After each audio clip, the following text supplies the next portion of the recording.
Good morning, everybody. Happy Monday. We are back again on our session 2 for Back to Basics Practice Management LinkedIn Live webinar series. I am really excited today for my guests. I have Mr. and Mrs. Medicare. They are Jill and Rich Ohler, and they have well over 17 years of Medicare expertise, and we are going to delve into everything about Medicare. So I'm very excited to have this conversation. It's also just a reminder, it's around the corner. October 15th is Medicare enrollment. So and once again, it is a good time for us to delve into this topic, and I hope that you will find the information valuable. And I will have, towards the end, Jill and Rich Ohler's information if you need to reach out to them and have any, particular questions, and we will have that at the end of our session. So without further ado, I just wanted to give you a brief background about Rich and Jill Ohler. They have been in business for well over 17 years, as I said. They're carrying on the legacy of Jill's mother and father that started over 20 years ago. Jill and Rich have owned their business since 2008, and they're continuing to learn and educate about Medicare so that they can really be knowledgeable and able to take care of their clients. So without further ado, I am going to bring in Mr. and Mrs. Medicare. Hi, Jill and Rich. How are you? Hi, Sharon. How are you? Good morning. Thank you for coming. Thank you for being our guest. I am actually very excited about this conversation. First of all, I have the Medicare experts here, and all things Medicare. And as I said, October is right around the corner. So Medicare enrollment is fast and furious coming, and I think this is our good time to talk about this topic. So let's dive in and start talking about all things Medicare. So my first question is, what are the types of Medicare coverage out there? I know there's several things. If you can kind of just give us, a brief gamut of what they are and explain what they are, so that our viewers are going to be, patients as well as physician practices, and to get an understanding of what are those combinations of Medicare. Sure. Absolutely. So there's the two original parts to Medicare, which is Medicare Part A and B. And there are some people that just get that alone. However, that only covers 80% of your health care. So it's definitely in their best interest to get another plan to go along with that. Typically, there's two options: Medicare Advantage Plan or Medicare Supplement. So those would be your two options. And then there's another part, which would be called Part D, which is your prescription drug coverage. With the Advantage plans, most of those do include the prescription drug coverage. If you go with the supplement, it's going to work with Medicare, and it does not include it, so we get a separate drug plan. There's pros and cons to both of them. Medicare supplement, as I said, works with Medicare. It basically pays the 20% that Medicare doesn't pay. The Advantage plans, you hear a lot about those on the television. They're going to cover the benefits of A and B. They'll include the drug coverage. They have a lot of extras.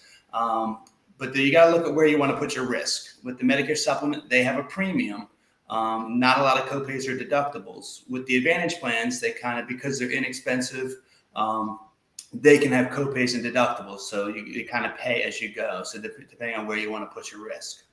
And the Advantage plans also work like an HMO or PPO. So you do have to have a network of doctors with those. Got it. So let's a little bit on the Medicare Advantage. So, I think most, and I don't know the statistics on that, but I think I've seen a lot more in the Medicare Advantage. Folks are signing up for that.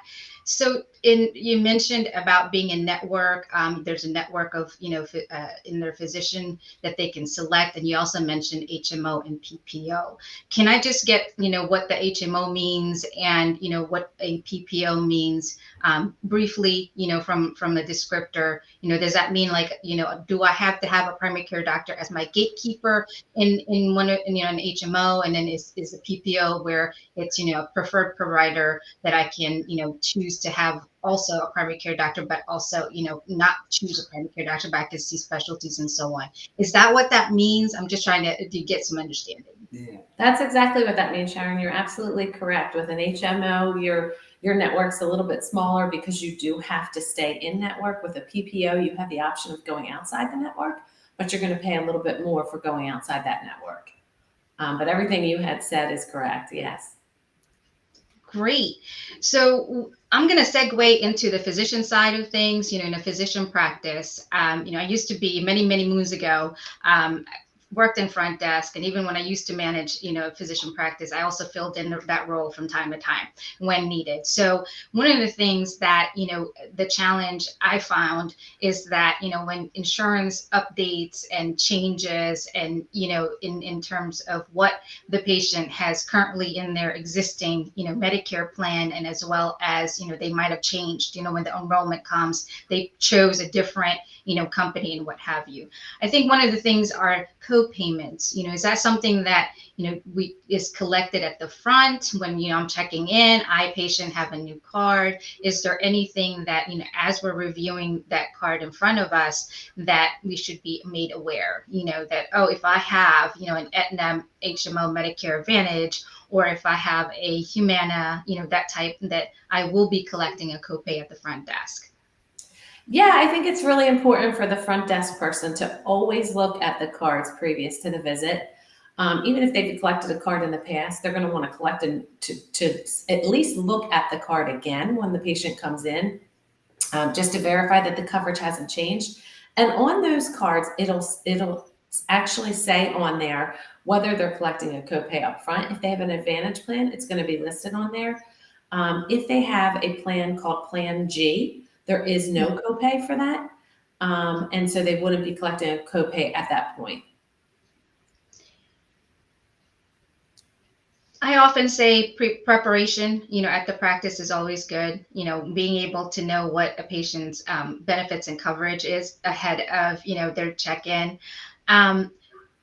Would you happen to know where, as a resource, could we check, that a patient had, a new Medicare Advantage or a new Medicare plan has happened? And after open enrollment, for example, when does their new plan start? So it's two questions in that regard.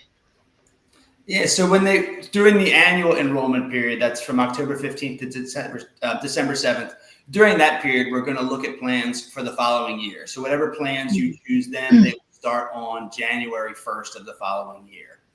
I guess, what was the question before, kind of leading up to that? Sure. Is there like a resource where they can take a look at that, like a website perhaps, or something where they can, take Like take you mean like the doctor's office could look to see what they have? Correct. Yes. I'm not certain about that. I do have access on my portion, like if I'm going to write a plan, I do have access where I could type in a Medicare card and some of the client's information, and it'll tell me. It won't necessarily tell me about a Medicare supplement because that's a private carrier. But I do have access to find out if someone has an Advantage plan or Part D. It will tell me what plan they've had and how long they've had those. But I am not certain if the doctors have access to that or not. Gotcha. So as a rule of thumb, if I patient X need to make sure that, also at the front desk when I present my card, just to make sure that they look at the card, I think that is what I heard is the best way. I do think it's going to be your most up-to-date way of getting that information from them. And also it's very important to know that if they do have a Medicare supplement, their Medicare is going to be primary. So that is important that they show the Medicare card and then they also show their supplemental card. If that's their combination, is that correct? Like if they have a Medicare and a supplemental. Okay. Yes, exactly. Got it. And if they have a Medicare Advantage only, it would be that Medicare Advantage card that they show, not the intact Medicare A and B card that they have. Correct. And one of the things to note at the front desk, sometimes we hear, if somebody does have a Medicare supplement and then they have their Medicare card there, a lot of front desk people are a little bit confused with how the supplemental works, because if they see a name that they don't recognize for that supplemental company, they think that they don't accept that plan. And with a Medicare supplement, as long as they accept Medicare, they do have to accept the supplement, no matter what name of the company they have. Oh, that's interesting. So I think Rich mentioned that, so if you have that combination of Medicare and supplemental, your Medicare covers 80%. I imagine that the 20% is covered by the supplemental. That's correct. Gotcha. So what I heard is that as long as physician practices are participating with Medicare, they're likely also going to be, with that supplemental as well. So they're going to be able to enter both information, Medicare and supplemental. Yeah. Yes, because the supplement doesn't have any say in what claims get paid. It's actually Medicare who runs the show for that part. So Gotcha. as long as they take Medicare, they do have to take their supplemental insurance. Excellent. That's good to know. I think from a 80-20 rule, we at least understand that Medicare will cover as primary 80%, 20% supplemental. But you're right. I think the confusing part is more like if we know we're participating in Medicare, we certainly don't know about the supplemental, but having to put in both information, that's helpful. We at least know that, that 80% is going to be covered as long as they're participating in Medicare. Got it. Absolutely. I try to relay to our customers, like if you do call your doctor and ask what you have, you don't want to just say the carrier, because most of the carriers sell both. So if they say Aetna or Cigna, Humana, they all have a supplement and advantage plan. So if they call their doctor's office and say, I have Aetna, the doctor may not accept the Aetna Medicare Advantage plan. So they may say no, not just misunderstanding that they have a Medicare supplement. So we make sure we tell people I have a Medicare supplement with XYZ company. That way that they do know they're full on Medicare with the supplement. And that's excellent, guys, because I think patient education can go, really does go a long way, particularly when, you're helping them to say, this is how you need to explain it, and because it's what they enrolled and what, their benefit and coverage is. It's helpful to be able to say that so that it's, both practice and patient are working together and educating themselves in the way of, oh, this is my plan. This is how it needs to work, so I am always about patient education as much as possible and be able to, empower them and say, this is my coverage and this is how it works. Yeah, and another little tip for even just the front desk people, if they see the card and the card says it says plan with a letter after it, that is a supplemental plan. Gotcha. Now, is that usually like the lettering of that you said Plan G or Plan? Yeah, the most common ones that you'll see are Plan G, Plan N, or sometimes Plan F. Okay. And is there like a co-payment typically the patient will have to hand? And my example is, a family member of ours has a Medicare and HOP. Typically, we collect 10 for, when it's just like a doctor's visit because that's their copay. Is that what that means in terms of some supplementals that they would have to? Yeah, so the supplement plan N, that has some copays. It would be $20 for an office visit or $50 at the emergency room. But the Plan G and Plan F do not have any copays. Got it. Excellent. I learned a lot today. So let's go to the benefits and as a Medicare beneficiary, we all know about annual well visits, and so for this type of visit, that health screening, the cancer screenings and whatnot. So just as an overview, I think once your coverage starts, you can go visit your doctor at your family doctor or your primary care and get your annual visit. Is that a good barometer base that we can have that conversation? We talk about your preventative service and whatnot. So there's a welcome to Medicare wellness visit that you can get right away. The regular annual wellness, you have to wait 1 year to get that from starting your Medicare Part B. So that's how that would work. And then the screenings and whatnot, the majority of the screenings are covered. I'm sure there's a handful that's not, but in the Medicare book, there's a list a mile long. So I would say most of the screenings are going to be covered. Okay, awesome. And it sounds like if the practices do get like a booklet of some sort or some kind of to look at that as a reference guide, right? In the way of how they need to navigate through those screens. Yeah, so everyone gets the Medicare and You book.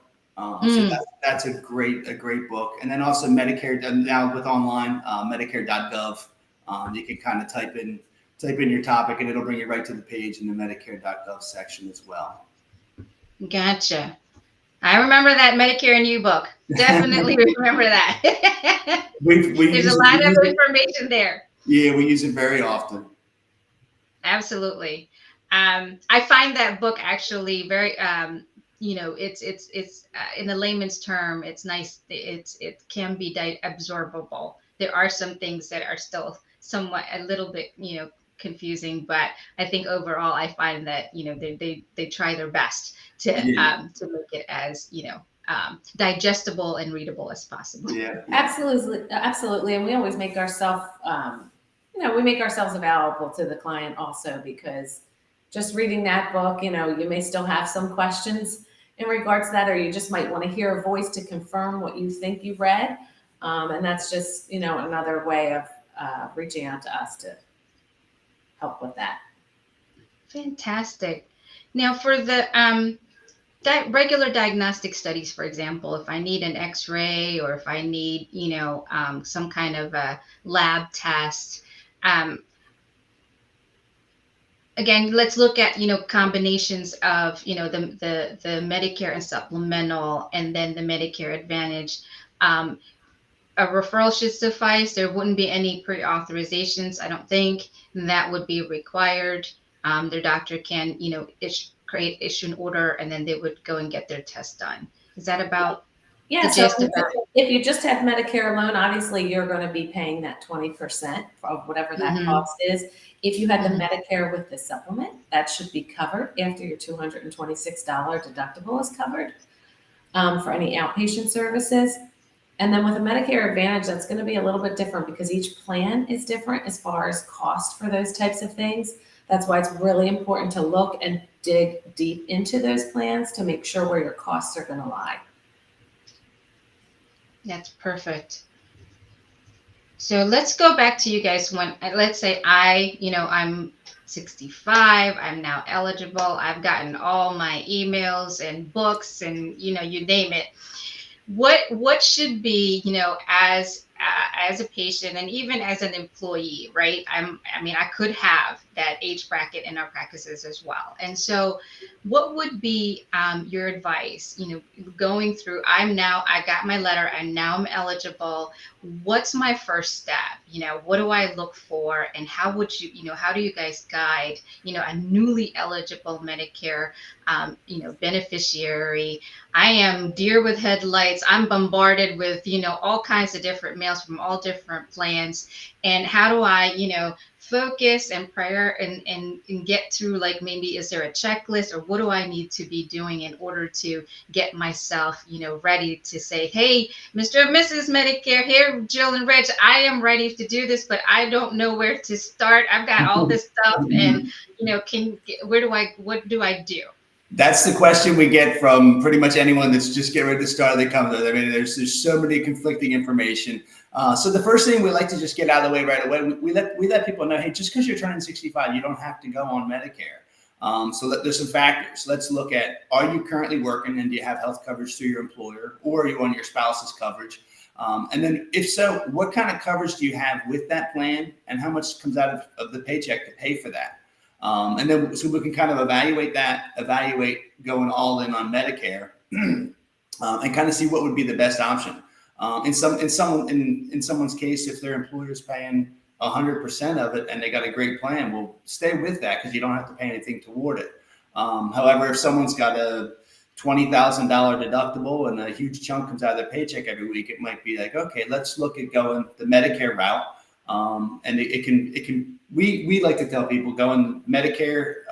It's the best coverage you can get when you see that work coverage that you have and the high deductibles. And then when you go to Medicare, it's like, it's night and day. So we do like to evaluate the whole situation. Do you have anything to add to that? No. Okay. So if I were a physician practice that an independent or private physician practices and I'm offering, insurance coverage to my employees. So, let's say we do have one, a staff, an employee that is at Medicare eligible. So what could, as an employer, could we benefit from, in the offerings with their insurance coverage for the practice? Absolutely. We think it's really important for employers to understand that because they can be saving a lot of money on their health care. If they're offering Medicare and a supplement to their employees, they can actually save a lot of money doing it that way. They cannot just tell them that they have to go on Medicare and take the supplement, but offering that along with their employer plan so that they have a choice there. Medicare is usually going to be less costly for the employer, and it's going to be better coverage for the employee. So we're huge advocates for that. That's awesome. Listen, cost reduction is very important these days. Cost savings is also very important. So I think that's an added bonus to consider if that's something that, a practice is offering to their staff. Wow, I got a lot of information. So let's go to, this is all great stuff. Hopefully we're The not overwhelming you. no, not yet anyway. The second question I have is, if I am an existing patient, I already have my Medicare coverage, and let's say I have a Medicare Advantage, or let's put two people, one with Medicare Advantage, and they want to switch into a like that Medigap supplemental combination of Medicare and supplemental, or I have the reverse. I have a Medicare supplement, but I now want to go into Medicare Advantage. So what does that change look like? And, how do you guys navigate, already enrolled patients, and what do they need to know? And also, like, is there medications they need to pay attention to, like that are covered this year but may not be covered next year, things that are important to them, that, again, I'm bombarded with a whole bunch of information, but I already know what I have. I think I've read what I needed. I'm understanding a little bit, but I have a few more questions. And what's the best approach for me in the following year? Sure. So going from Advantage Plan to Supplement, or Supplement to Advantage Plan, you can do that during the annual enrollment period. There's also with the anytime there was the Advantage Plan involved, you do it during the annual enrollment period or the Part D drug coverage. And with the supplement, if someone has a supplement and they just want to shop for a lower rate, that can be done any time of year. They do not have to do that during the annual enrollment period. Okay. Okay. So it sounds like, but anything, go ahead, Rich. Sorry. And so the different Advantage plans. So during the enrollment period, we would look, and the plans do change every year. So as of right now, we don't know what the plans are going to look like for 2024. They're not able to be released until October 15th. They're available to us October 1st, so we can start to review them and get familiar with them. But we can't relay them to our clients till the 15th or do anything with them.